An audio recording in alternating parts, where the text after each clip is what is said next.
11월 22일 화요일 새벽입니다. 하나님은 너를 만드신 분 찬양 올려드리겠습니다. 하나님은 너를 만드신 분, 너를 가장 많이 알고 계시며, 하나님은 너를 만드신 분, 너를 가장 깊이 이해하신단다.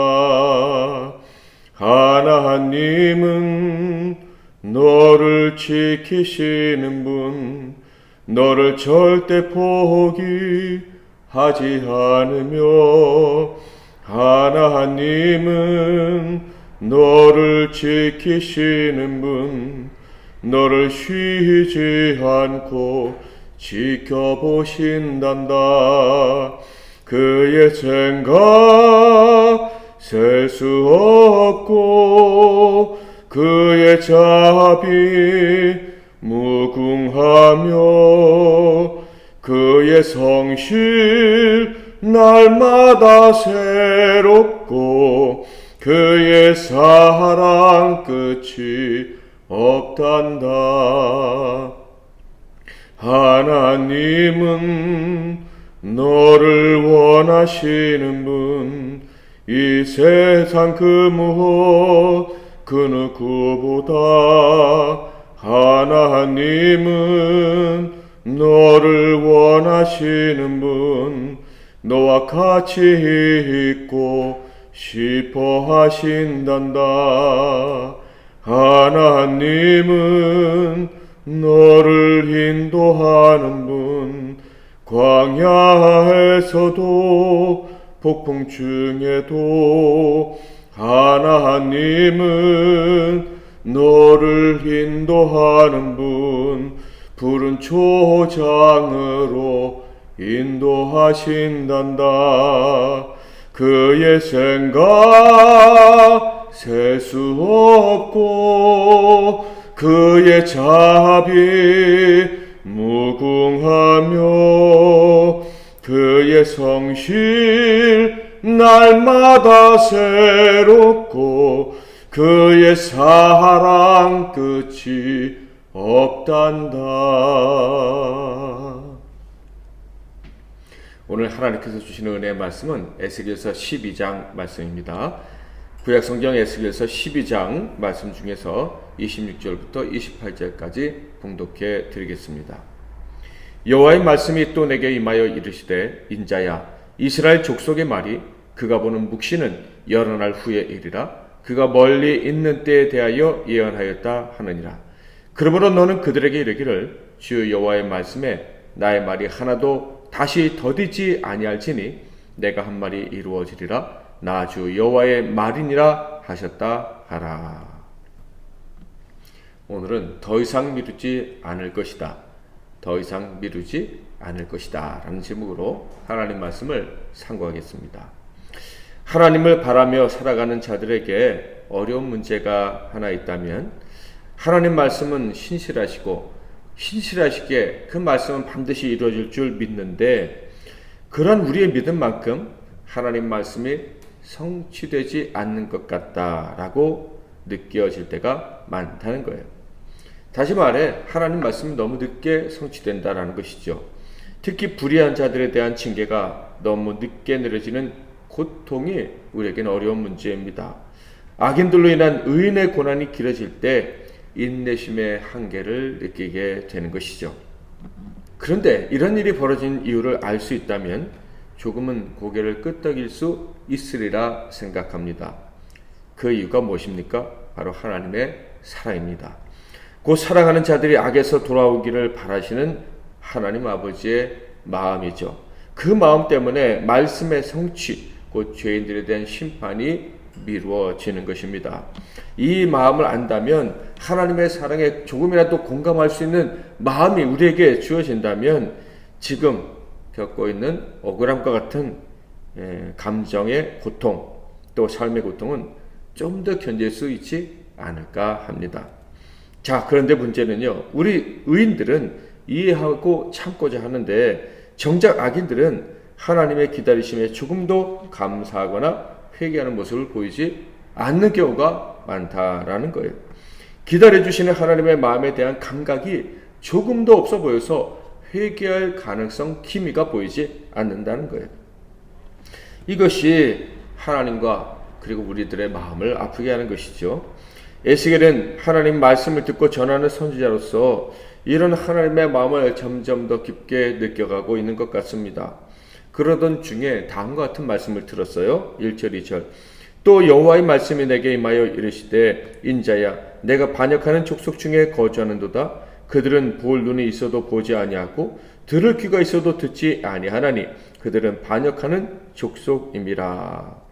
하나님께서는 그들의 죄악을 미워하셔서 회개하도록 묵시를 통해서 경고하시고 회개를 촉구하셨습니다. 당연히 그 과정 속에서 하나님을 인내하셨죠. 기다려주셨다. 심판을 미뤄주셨다라는 거예요. 그런데 결국 그들은 듣지 않았던 것이죠. 그래서 선지자에게 그들은 눈이 있어도 보지 않고 귀가 있어도 듣지 않는 족속이다. 그 이가 무엇인지 아느냐?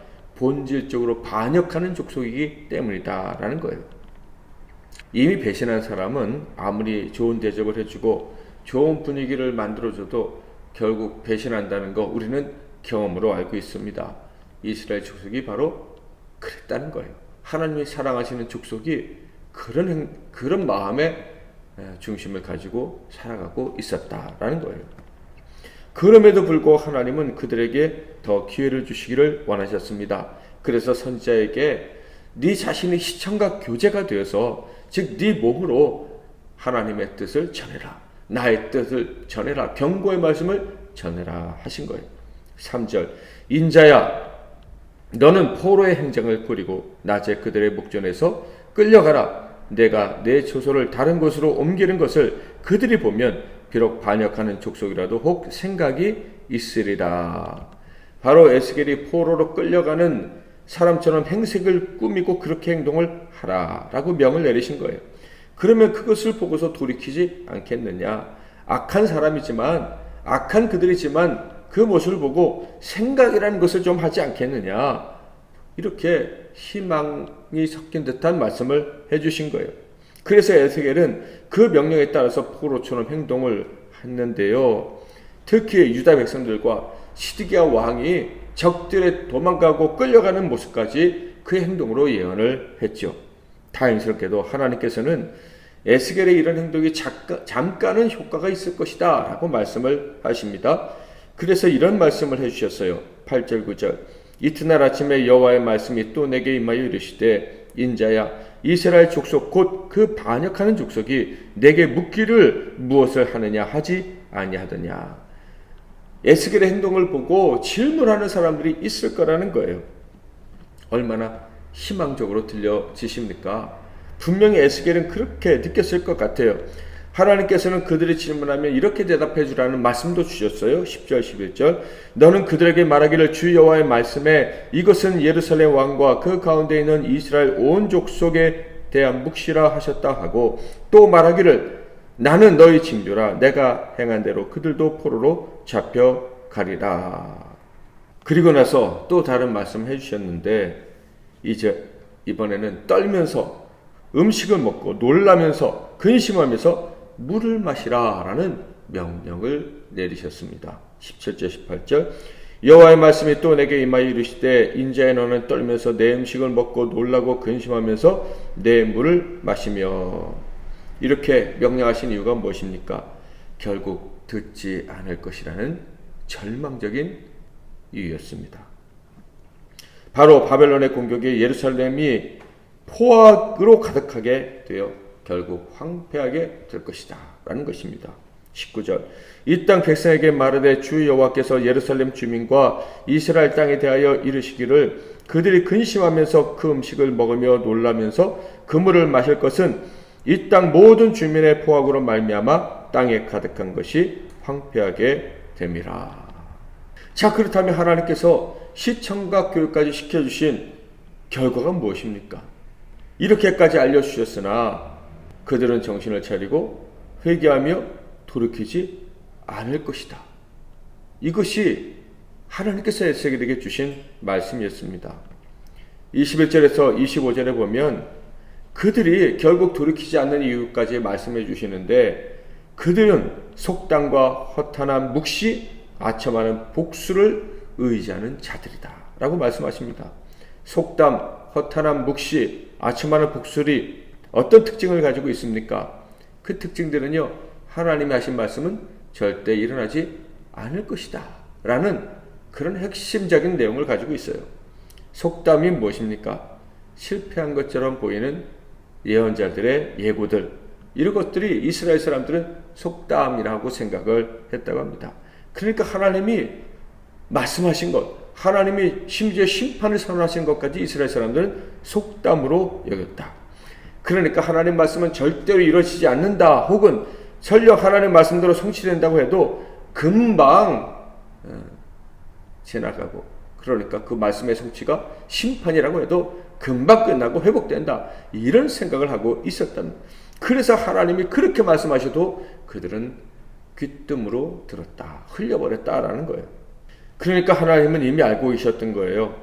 에스겔이 이렇게 시청각으로 하나님 말씀을 전해도 듣지 않을 것을, 잠깐 관심을 가질 수는 있지만 결국 하나님 말씀을 복술이나 속담 같은 것으로 취급해버리고 절대 긴장하지 않을 것이라는 것을 아셨던 거예요.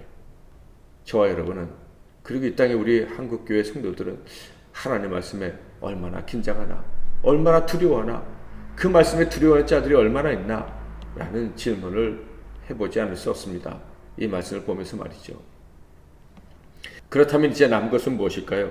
남은 것은요, 하나님께서 미루고 미루셨던 심판을 시행하시는 것밖에 없습니다. 참으로 하나님 말씀이 실현된다는 것을 보여주시는 일만 남았다라는 거예요. 하나님께서 의인들의 고통을 감내하시면서까지 기다리셨던 시간은 이제 끝났다라는 것을 악인들에게 보여주실 일만 남은 거예요. 12장의 마지막 말씀은 바로 그것이었습니다. 26절부터 28절. 여호와의 말씀이 또 내게 임하여 이르시되, 인자야, 이스라엘 족속의 말이 그가 보는 묵시는 여러 날 후에 이르라. 그가 멀리 있는 때에 대하여 예언하였다 하느니라. 그러므로 너는 그들에게 이르기를, 주 여호와의 말씀에 나의 말이 하나도 다시 더디지 아니할지니 내가 한 말이 이루어지리라. 나 주 여호와의 말이니라 하셨다 하라. 하나님께서 더 이상 미루지 않으실 것이다 라는 말씀입니다. 무서운 심판, 그로 인한 비참한 운명으로 떨어지게 되는 날이 이제 시작된다라고 선언을 하신 거예요. 결국 그 말씀하신 대로 예루살렘은 완전히 멸망을 당하게 됩니다. 사랑하는 성도 여러분, 우리를 포함한 성도들 중에는 정말로 너무 오래 참고 너무 오래 기다리며 살아왔다라고 생각하시는 분이 있을 수 있습니다. 더 이상 기다리기 힘들고 기다림에 지쳐서 믿음을 지키기도 힘들다라고 생각하는 분이 있을 수도 있어요. 그런데 바로 그러한 때에 기억해야 될 것이 있습니다. 첫째는 하나님의 사랑의 인내요, 둘째는 그 인내가 끝날 때가 있다라는 사실이에요. 주님이 인내하지 않으셨으면 좋겠다라고 생각될 때도 있겠지만, 그런데 여러분, 주님이 인내하지 않으신다면 내 사랑하는 사람들의 운명이 당장 비참하게 추락할 수도 있다는 것을 기억해야 됩니다. 그리고 만약에 나중 일을 생각하지 않고 어리석게 행동하는 사람이 바로 다른 사람이 아니라 나였다면 바로 내게 비참한 날이 오늘 임할 수도 있는 거예요.